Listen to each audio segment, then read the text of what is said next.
Let us hear the opening statement of Secretary Juanito Victor Remulla. Good morning. Dalawang bahagi po to. Una po yung statement ko, tsaka call to action. Tapos ang PNP ang magbibigay ng facts that are known to them. Hinihingi ko sa press corps na huwag magtanong ng hypothetical questions because the investigation is ongoing. So we will present the facts, and if you have questions, please ask according to the facts. We will not accept any hypothetical questions. Let me be clear, wala tayong hypothetical, only the facts. Okay. Good morning. It is with profound sadness that we find ourselves undergoing yet another trial as a society. In the midst of incessant rains and an impeachment trial, we now find ourselves investigating the latest tragedy in Zamboanga City. Once again, it involves students. Once again, it involves firearms. Once again, it has cost lives. If we must quarrel as a country about many things, let's not quarrel about this. The safety of our children is paramount to us all. The children know few things about politics. They still have to discover and discern right from wrong. What is confounding is the cruelty of the crime. It is one of the few times where everyone is a victim. The shooter, grade A student, whoever young and troubled he may have been, is himself a victim of what I believe are video games inhabited by actors who induce terror, influencing young and infallible minds. The students, security guards, and others who were injured have no sin except being at the wrong place at the wrong time. We have much to do as a department. We have much to do as a country. As a department, the safety of everyone is paramount. Whether you're caught in a flood or a fire, or find yourself in the crosshairs of a gunman, we should be protecting you. We should also protect ourselves. Gun ownership is a privilege accorded to those who need to protect themselves. But that privilege carries with it not only the responsibility of ownership, but the responsibility of safekeeping. One cannot exist without the other. We will take the necessary steps to ensure that this kind of tragedy can be prevented. If that hurts the sensibilities of you or of the many, then let your voices be heard. We will make the hard choices in order to protect the Filipino people. The social contract holds, the country will remain safe, and that is our duty. I call upon Congress to enact laws that will penalize gun owners for the non-safe keeping of their weapons. Sa dalawang nakaraan na shooting sa mga eskwelahan, pareho siyang government-owned, government-issued firearms to qualified personnel. Ngunit, sa parehong bagay ay hindi inalagaan yung mga baril. Ang penalty ng paggamit ng legal guns kung kinuha lang ng bata at kinuha ng bata ang baril sa magulang o sa guardian, ang penalty ay reckless imprudence lamang. Walang penalty ang may hawak ng baril, ang may-ari ng baril. Ang penalty sa bata na bumaril ay treated as a juvenile. Isn't the owner of the gun equally responsible? I call upon Congress to review the laws on loose firearms. We went through the numbers. 98% of gun crimes are committed with loose firearms. The Robin Padilla law, which extinguished culpability and made it a bailable offense, has led to a surge of crime precisely because loose firearms is a bailable offense. I call upon Congress to make laws that make it once again non-bailable, that make it once again preventable. I call upon Congress to help us fight criminality, penalizing dismissed AFP and PNP personnel from owning not only firearms, but also their uniforms. Recent crimes have been committed by the use of dismissed AFP and PNP personnel using their previous uniforms and identifying themselves as police. That should be a crime as well. There are approximately 2.78 million firearms in the country.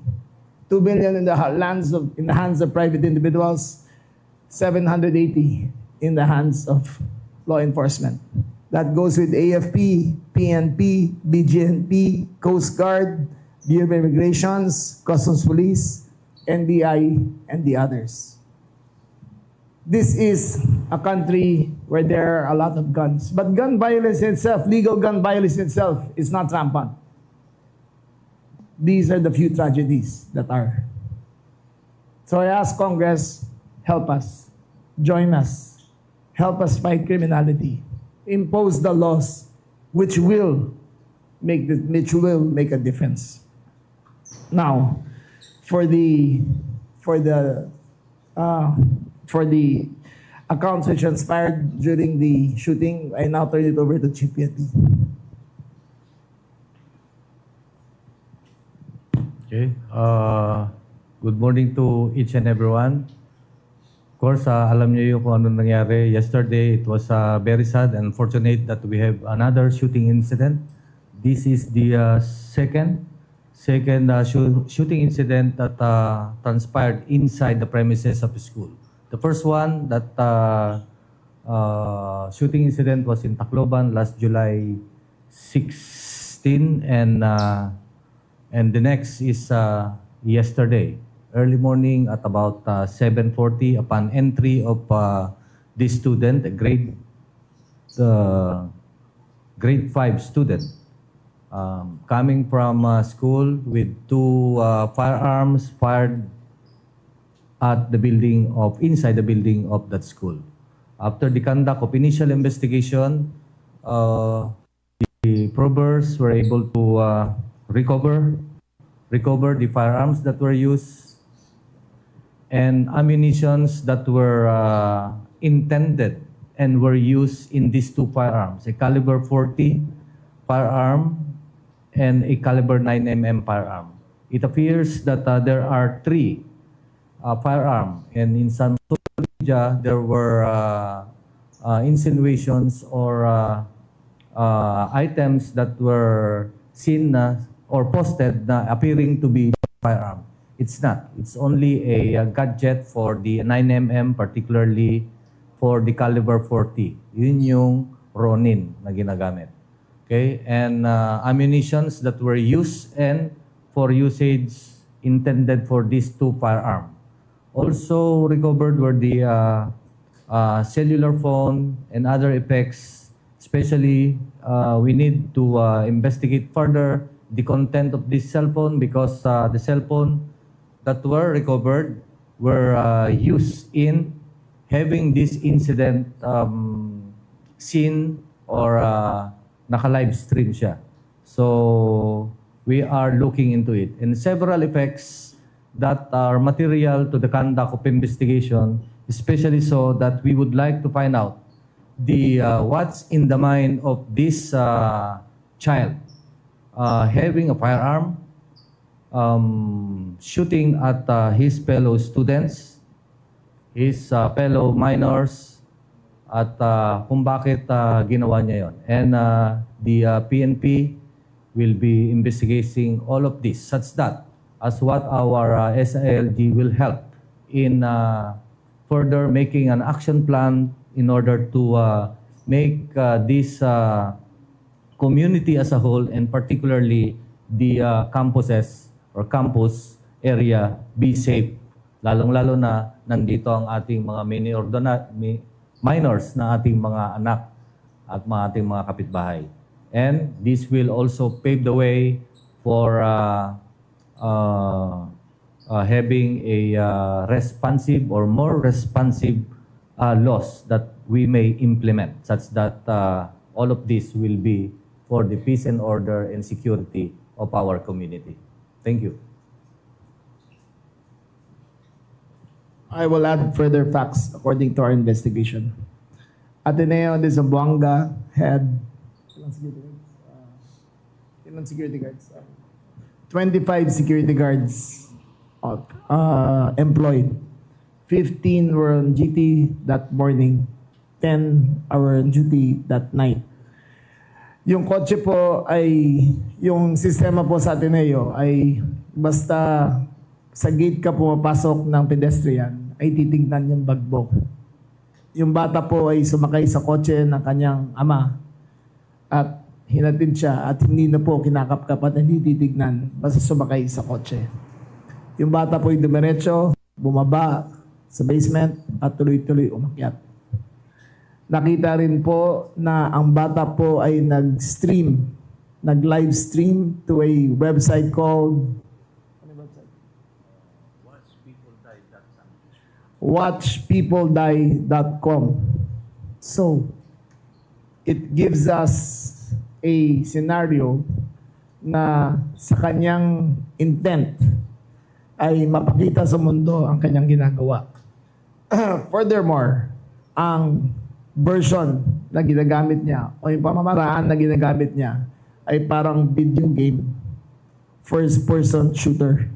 Nakakabit sa kanyang dibdib at habang ginagawa niya ay nila-live stream niya.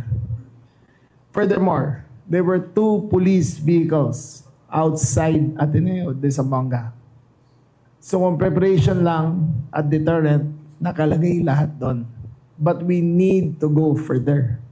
Fact number 1, yung may-ari ng baril, yung ama ng shooter, ay sinabi na ang kanyang gun bag ay naiwan niya lang sa kotse. At doon dinukot ng bata. We find it highly improbable. Basta nasa uniform police ka, nasa training niya yan ng gun safety and safekeeping. Lahat ng police dito sa tabi ko, ang turing nila sa kanilang baril ay parang asawa nila yan. Hindi nila iniiwan. Lagi nilang dala. Lahat kayo dito sa media, nandito ngayon, ay marami sa inyo ang gun owners. Meron ba sa inyong nag-iiwan ng baril sa kotse? We find that highly improbable. We still have to do forensic examination on the gadgets of the shooter. Hindi pa natin alam with certainty, but it is with great degree of confidence that he was influenced by the game of Roblox again, because of the manner of which we did it. Roblox in itself is not a dangerous game. It is the chat. It is the chat group that is beside it. Doon nagkakaroon ng biyuan. Doon nagkakaroon ng radicalization.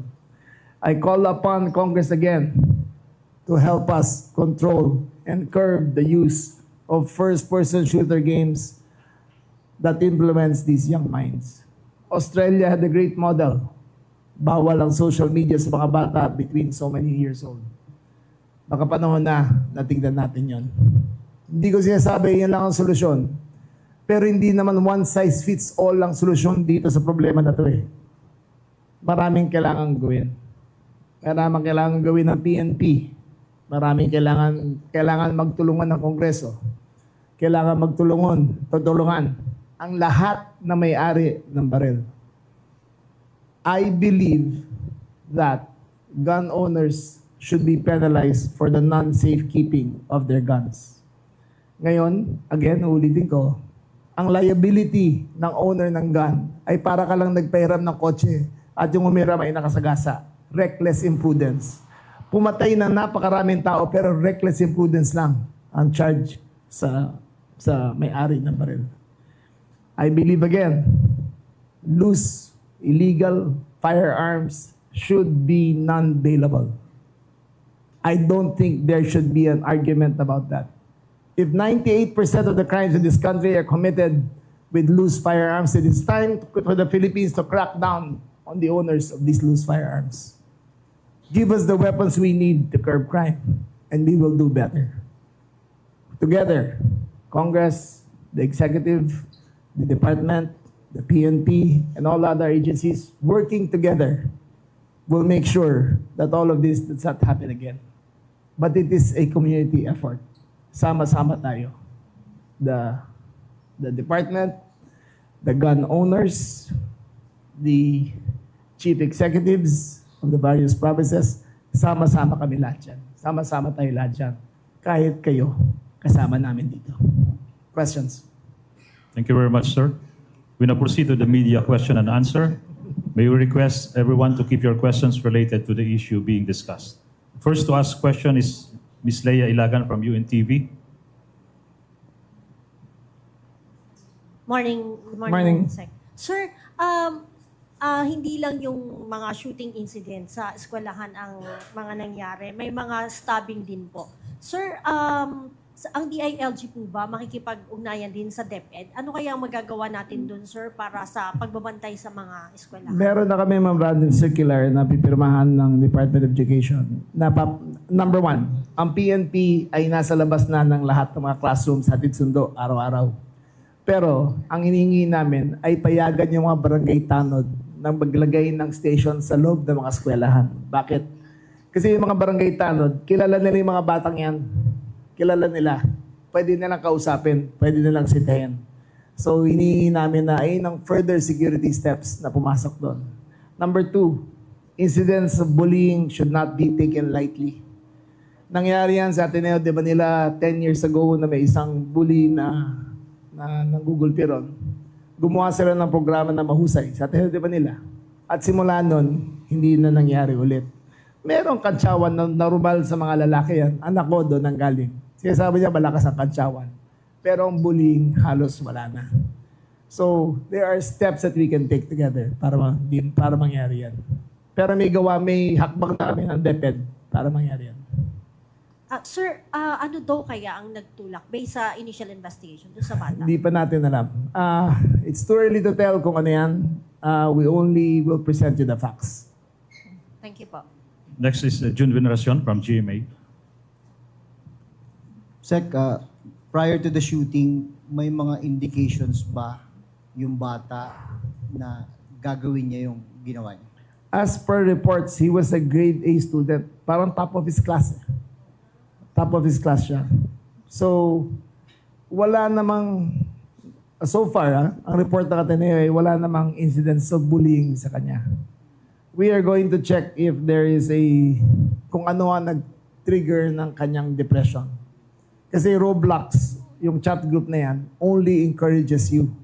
Pero deep down inside, may problema yung bata and we're trying to ascertain yan kung ano talaga siya. Yung grade 10 student, Sec, was he the intended target or random victim? We do not know. We do not know. Wala pa kami kasi hindi pa kompleto yung forensics doon eh. Pero for all accounts, yung bata daw yun napakabait. Ano rin, honor student rin, pareho niya. Parang lahat ng biktima, wrong place at the wrong time. Ano nangyari? Thank you, sir. Alfred Dalizon from People's Journal to be followed by Edniel Parosa ng DZRH. Morning, Mr. Secretary. Sir, pwede ba na yung malaman ilang bala ang pinutok nung bata and how many live ammunition ang nakuha na pwede pa niyang magamit para mamaril pa ng iba before he killed himself? Okay. That is the thing that we would like to find out. Sinabi ko kanina, voluminous ammunitions were recovered that intended for Glock caliber 40 and Glock 9mm. And these items were either spent shells,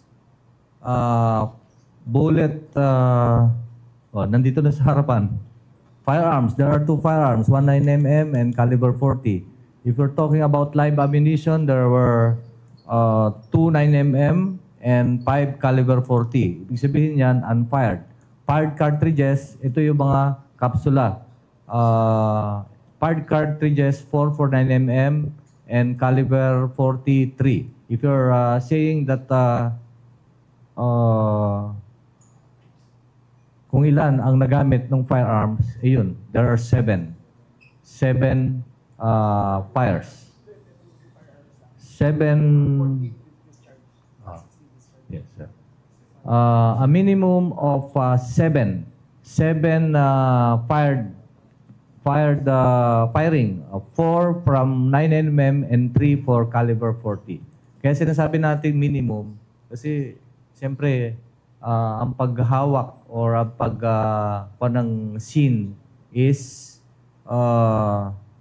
through this physical evidence. And then we're still interviewing or investigating each and everyone na nandun kung ilan yung narinig nila. Kasi malalaman natin yan kung meron pang hindi natin nare-recover. Maybe somebody pick it up or what. No? So, that's the minimum. Sir, last question to SILG, sir. Sir, pangatlo na po to na yung sa Tacloban, baril ng anti. Merong nakuhang sa Region 12, student, may dalang baril ng kapatid na army. That's right. And this time, tatay naman, baril niya. That's it. Pangalawa lang yung sa active, na-active. isa recovered. Yeah.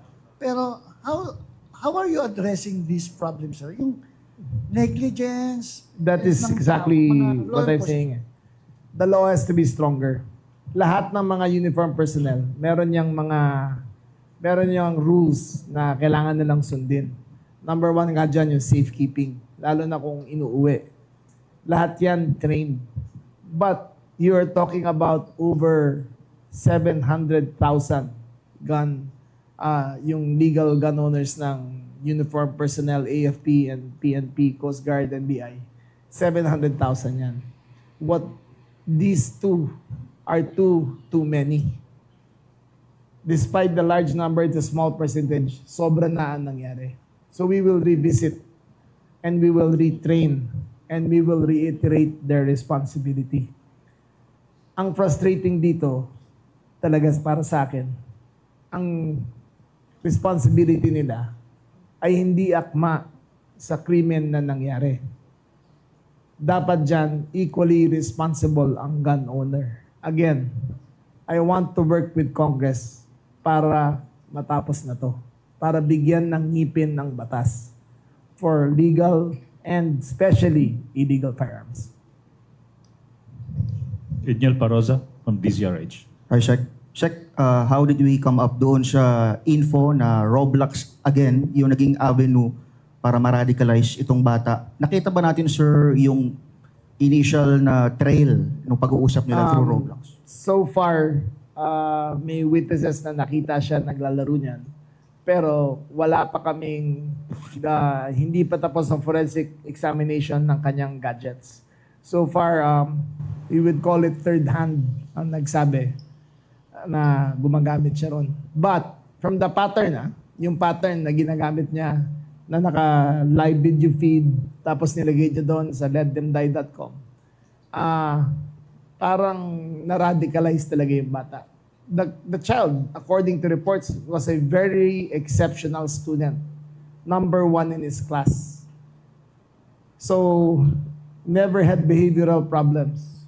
So, we are going to go through all of his gadgets para ma-ascertain namin na talagang ginamit niya yung Roblox para dito. Sir, yung bago ngayon sa kaso na to, lumalabas na may isa pang platform aside from Facebook na pinag-livean siya, yung website na Watch People Die. Anong motibo, bakit kailangan i-live stream doon, sir? Anong initial info natin? We cannot tell. Again, sa tingin ko lang, ni-recreate niya yung scenario na nakikita niya sa video games sa real life. So that's the only realistic na nakikita natin. And sorry, sir, tama ba na itong website ng Watch People Die, may mga, sino yung audience pala rito, sir? Hindi ko rin alam. The first time I heard of it, lumabas lang sa report namin. Ang kausap niya kasi matanda na, hindi naman ako nag-video games kaya hindi ko alam yung mga ganyan But we will examine further kung ano talaga yun. Thank you, sir. Thank you, sir. Karen de Guzman from ABS-CBN. Morning, Sec. Sec, yung naging palaisipan talaga kung paano po napasok yung mga firearms na apparently ay hindi po na-check doon sa loob ng sasakyan. Dahil nangyari po ito sa school, meron din po bang liability yung teacher at yung guard na nandun sa school? Again, wala. As of now, wala. Ang kailangan na napalitan yung protocol. Kasi yung protocol nila, lahat ng mga private schools, pag kotse dumadaan, hindi na titignan. Pag pumapasok sa pedestrian gate, titignan. Ganoon rin naman yung mga public schools natin eh. Titignan sila ng mga tanod, yung mga pulis ando doon. Pero dito kasi, pinapasok yung kotse diretso papunta sa eskwelahan at walang sitahan. So sa tingin niyo po ba may lapses or may kailangan i-review dun sa Review protocol lang. na yan? Review lang. They've been doing the same thing for the last 50 years. Ganun ang ginagawa nila. Nailan nangyari to. So they have to review and they have to reformat their security measures. Sek, ang lumalabas po ngayon ay parang influence po siya nung gaming platform na sinasabi po ninyo. Pero may nabanggit po si Mayor, may kinalaman din po ba doon sa pagka-pressure niya sa kanyang grades, knowing na siya po Well, ay honor student? Tinitignan namin yun kasi nga number 1 siya sa class niya as of report. So titignan namin kung anong status ng mga grades niya. You have to understand that it is barely 26 hours since it's happened. So we will go through everything. Wala kaming stones unturned, pero titignan namin na lahat ng angle na yan. Narinig rin namin yung angle na yan, but hindi namin pwede sabihin for sure kasi hindi pa namin na-interview yung teacher na may hawak ng grades niya. Thank you, ma'am. Eden Santos from Net25. Last one? Uli na to? Okay na? Meron pa? Oh. Okay. Secretary Yes. Eden Santos po from Net25. Ito pong mga ganitong insidente ng karahasan sa mga paaralan ay parang gina-justify lang nito yung pangangailangan po ng confidential fund ng Department of Education. Sa tingin ninyo? I have no say on that. That's a trap question eh. So, wag na natin puntahan yan. Okay. I cannot talk for the Department of Education. I am not party to what they have, kung ano meron sila. But that question is loaded and unappreciated. Okay? Na-assume nyo lang po yan. What particular laws po yung gusto ninyo, Secretary, na ipasa po ng Kongreso aside from yung tungkol sa loose firearms? Well, I have said it already. Number 1, all gun owners, whether armed, whether uniformed or private, should have a punitive damage or should have penalties kung may ibang gumamit ng baril nila at nakapatay. Dapat yan. It is not as simple as a car na nakabangga. Ito ay buhay na nakasalalay. So, dapat may accessory penalties yan kung may ibang gumamit ng baril nila. Dapat, na number 2, we are looking at only one incident. But 98% of the incidents are loose firearms. 98%. Ang hinihingi ko sa Congress ay i-repeal na ang Robin Padilla Law at gawin ulit non-bailable ang loose firearms. Loose firearms po yan, ano? What about po yung sinusulong Secretary na babaan po yung edad? Gawing 12 or ano pong natin dyan? Ano pa yan? Kailangan pag-aralan rin. Kasi yung age of discernment na pinasa nila dyan, may problema rin ang PNP dyan. Kasi marami kaming nauhuli na drug mules ay 14 and below. Dahil alam nilang hindi makukulong. So even that has to be revisited kung ano ang gagawin. Thank you, Pero ma'am. last na lang po. Pero yun pong stand po ng DILG or kayo mismo personally, dapat bang babaan na talaga yung edad? That is a discussion we must have with Congress. Kung anong gagawin. Thank you po. Thank you, ma'am. Mr. Secretary, we have 3 more questions from Bea Pineza, IBC 13, Mark Macalala, DCWB, and Marlene Padiernos from DZMM. Okay, book mo ngayon. Sir, good morning. Ginagaya kita, sir. Ay, Mahaba sige, book mo ngayon. Yes, sir. Mahaba na. Bagay. Sir. Thank you, sir. I'm flattered. Anyway, sir, going back to the issue, no, I just wanna ask po, kasi there are some informations na medyo different siya dun sa iba't ibang statement po kasi, no. May info na nagbaril sa sarili, may info na Yes. nahulog sa 5th floor. Ano po ba talaga ang tunay na Ang final nangyayari? finding natin ay nagbaril sa sarili. Yung bata. Hindi siya tumalon. Mali yung initial report sa amin. Hindi siya tumalon. Nagbaril siya sa sarili. Pero sir, ano ba to? Na-corner po ba siya ng mga authorities? Or Ito, hindi. Parang hindi. Parang mag-isa siyang gumawa doon. everything happened between the span of parang 2 minutes to 3 minutes lang yan. No? Between 2 minutes lang yan. So, kahit yon yung reaction ng mga security guards, hindi pa sila umabot doon kung nasaan siya. Sir, last on my end, kasi may mga info din po na hindi naman daw po yung student na namatay yung target nitong Hindi natin alam kung sino target niya talaga. Pero tinitignan ba natin, sir, yung merong parang pagkukulang sa teachers? Kasi may mga info po na binuli at ipinahiya itong Again, estudyante. we're still at the stage of investigating. Hindi pa natin alam kung nabully siya, kung grades siya. We still have to go through all the records para malaman lahat yan. Pero isasama natin, sir, yung mga school staffs and Yes, such. everyone. Pupunta kami sa Buanga bukas ng umaga ni Chief to personally oversee the investigation para makita lahat yan. Thank you, Secretary. Okay. Thank you po. Thank you, ma'am. For our last question from Marlene Padiernos, DZMM. Sir, ako one question lang po, clarification lang. Kagaya po nung sa Tacloban, ito po pang CICL natin, meron din po ba siyang kasanayan or idea sa paghawak o paggamit ng barel? According to the father, wala. According to the father, wala. But we will investigate all shooting ranges kung nakikita yung bahay doon. Kasi maraming shooting range doon sa vicinity ng kung saan nangyari yun. So we are investigating kung meron silang sightings ng bata yun. But according to the father, wala siyang experience. Tapos, sir, doon po sa data natin, dalawa patay kasama si ACL. Pero may mga nasugatan po ba? Ilan po yun? Injured, one female, 15-year-old, injured siya, sustained gunshot wound on her back. Under stable condition. One, graze lang. Yung, graze lang. Parang napaso lang yung likod niya. Yung isa naman ay 16-year-old student, male, hinimatay nung nagkakaroon ng commotion. So, sir, yung pang kumakalat po na info na may guard daw po na namatay or nadamay, Fake walang news. ganon? Walang ganon. Fake news. Walang ganon. Thank you, sir. So, Thank you, Sec. ang sinasabi namin sa inyo ngayon is to give you the full picture. Kasi in the absence of a briefing like this, nauuna ang fake news eh. So just to make it clear, okay? Para klaruhin lang to. Ang tinamaan, dalawa ang namatay. Yung CICL at saka yung injured. Isang babae na grazed bullet on her back, tsaka isang hinimatay. Walang security guard na binarel. Walang teacher na binarel. Walang high-powered firearms na ginamit. Okay? Thank you, Sec.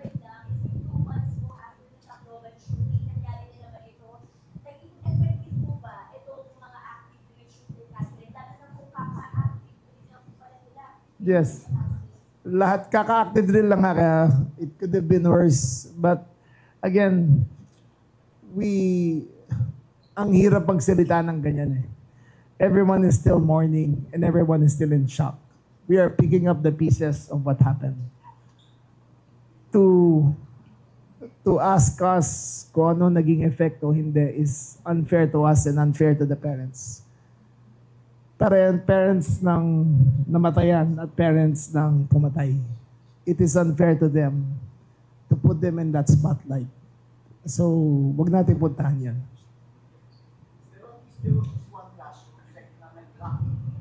Yes, the active shooting work, the active drill work, nung pumutok yung mga baril, nag-lock yung mga according to drill. Andun yung mga police, nag-respond, pero nasa 4th floor. Before they could get to him, nagsarili na siya. So, yes, it's fair to say that everyone practiced protocols. It is fair to say that everyone who was there, yung dapat doon, yung police na doon, security guards na doon. I just don't want to, I am filled with compassion to everyone, to the victims. Not only to those who were shot, but to the entire Ateneo community and all parents in the country. Sino bang hindi maawa dito? Everyone is now doubting wag ho kayong matakot. Andito po ang PNP. We will keep you safe. We will do everything. Pero kailangan nito to whole of nation approach. Kailangan namin ng Congress. Kailangan namin ng mga tao. Everyone has to learn from this experience. Sir, last na lang. Anong baril yung ginamit ng bata? We don't know yet. 9mm. 9mm ang ginamit niya. Outside the 40. Dalawa, 40 caliber tsaka 9mm. 9mm yun sa sarili niya. Okay, thank you very much.